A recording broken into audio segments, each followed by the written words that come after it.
God has given to each one of us different gifts.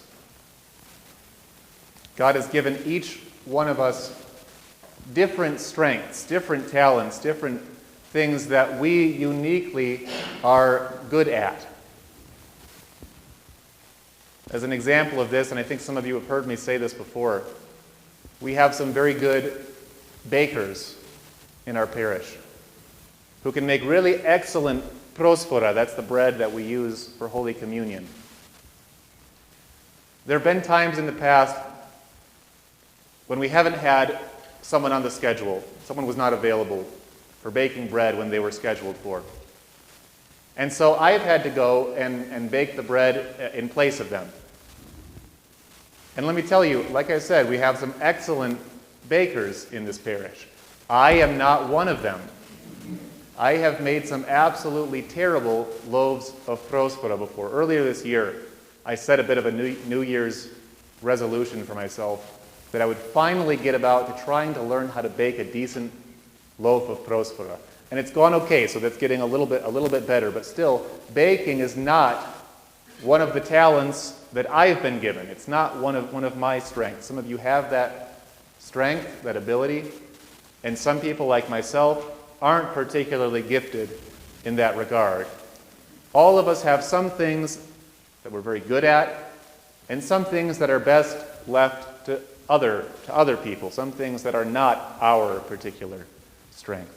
All of us have different resources that God has entrusted to us. Our gifts, our talents, our resources, our strengths are not the same, but are different. And this strengthens the church. If everybody was a wonderful baker and nobody could sing, we'd be in trouble. And if everybody could sing but nobody could bake, again, we would be in trouble.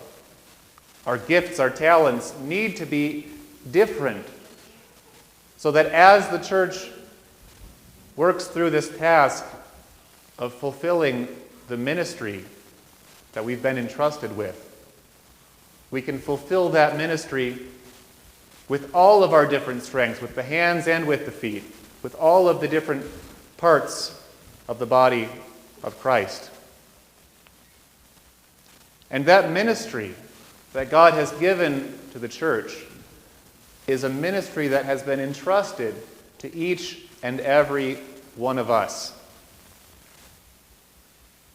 And so it's incumbent on us to take those gifts, those talents, those strengths that God has given to us and put them to use.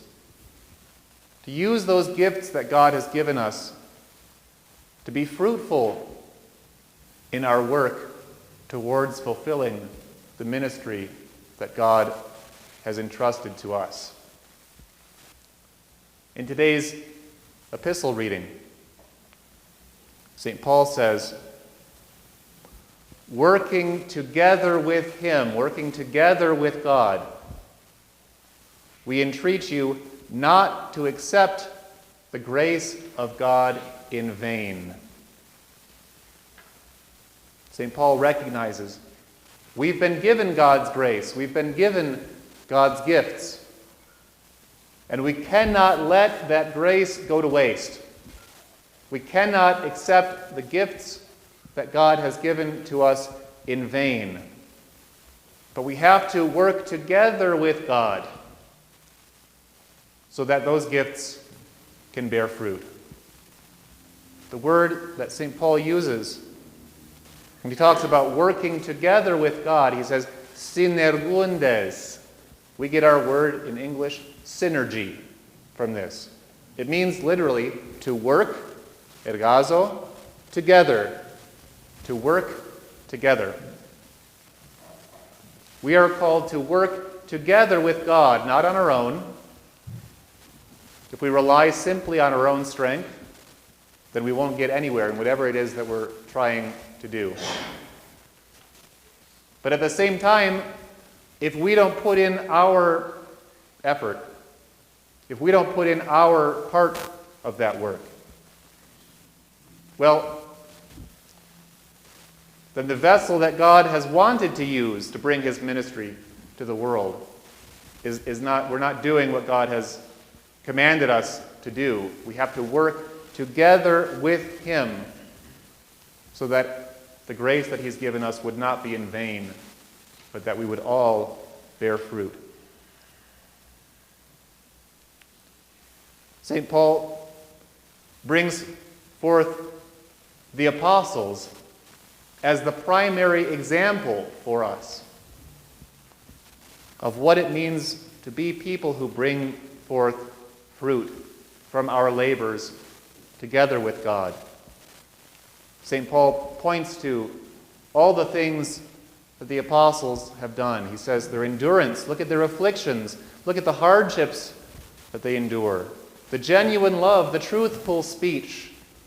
He points out the way that the apostles live. Look at how the apostles are living their lives. And understand that this is what it means to bear fruit as we work together with God. He says, we are sorrowful, and yet we are always rejoicing. He points almost more than anything towards the fact that the apostles are joyful in the middle of their afflictions. The apostles are enduring all sorts of torments. Look at St. Paul being shipwrecked, washed up on shore. Look at St. Stephen being stoned to death for his faith. Look at the apostles, so many of them who were put into prison, who were martyred for their faith. And yet in the middle of all of that difficulty, in the middle of all that suffering, they were joyful. We celebrated just yesterday the feast of St. Haralambos, who was a martyr in the early church. And we were pointing out about the life of St. Haralambos that he is a wonderful example of being joyful and calm and peaceful in the middle of afflictions, in the middle of sufferings and of difficulties. Because when St. Haralambos was being tortured and put to death for his faith, he was an elderly priest. He was about 103 years old when this happened. When he was being tortured and put to death for his faith, he turned to his torturers, he turned to his captors, and with a genuine and sincere heart, he thanked them. He thanked them for giving to him the opportunity to grow and be perfected spiritually. What a wonderful example of joy and peace and of calmness in the middle of affliction, in the middle of sorrows. This, St. Paul says, is exactly what we see in the apostles. But it doesn't end with the apostles, because we look at the saints from throughout time up to this very day, and we see exemplified in their life these same capacities, these same properties that St. Paul is pointing out in the apostles. They all endure. They're all afflicted. All of the saints endured hardship, and in the middle of that hardship showed genuine love, truthful speech, and joy, peace, and calmness. That would be absolutely impossible were it not for the fact that God was working with them, that God was working in them. If St. Haralambos were relying simply on his own strength to get through those sufferings, he probably wouldn't have endured those tortures for even a minute. And yet he endured and showed his courage and his faith and his peace and his love because God was working with him, because God was working in him. And so his labors and the labors of all the apostles and of all the saints are not in vain. We read in the book of Psalms, "Unless the Lord builds the house, in vain do they labor who build it." Again, if we try to rely simply on our own strength, if we take those gifts that God has given to us, our talents, our strengths, our abilities, and try to rely simply on those, just on our own, apart from God, we're not going to get anywhere. We're not going to get anything done. We're not going to bear any fruit. But we have to allow God to work in us, to work through us, and to work with us. But we have to understand also that this synergy between us and God, this working together with God, it goes both ways. God works with us, and we must work together with Him. We must put in our own effort. We read in today's gospel about 3 servants whose master was going away for a while. And so he entrusted his property to these 3 servants. He gave 5 talents to one of them. A talent was like a kind of a coin.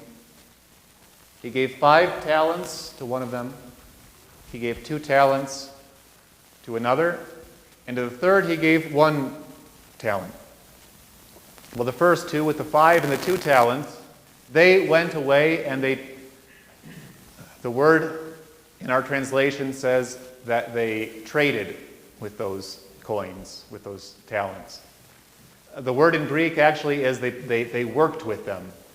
They put that money to work. They did something with that money in order to gain more. So the one who was entrusted with 5 talents gains another 5 through that work. The one who was entrusted with 2 talents gains another 2 through that work. But the one who had the 1 talent goes and he hides that talent in the ground out of fear. The last thing he wants to do is to lose that money that his master had given to him. And so he doesn't put it to work. He doesn't do a thing with it except for bury it in the ground where no one can see it, where no one can touch it, where no one can spoil it in any way.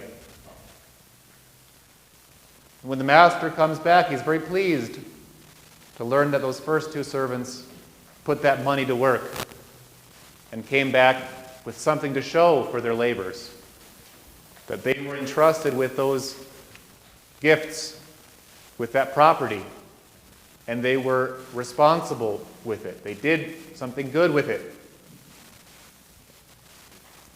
But when the 1 servant comes forward who had been given the 1 talent, and he had nothing more to show, he hadn't done a thing good with that money that he was given, but simply returns to the master that 1 talent. The master is furious about this.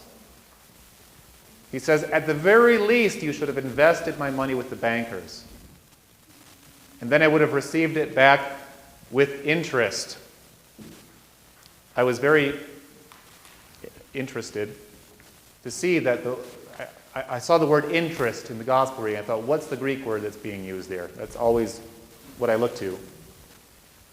And so I looked it up, and the word that's being used here for interest is the word, it says toko. T-O-K-O, toko. That's the exact same word when we talk about the Theotokos. The Theotokos is she who brought forth God. She who was in labor, let's say, with God. And so when we hear about the interest that the master expected his money to make, we understand that what he's asking for, he says, my money should have brought something forth.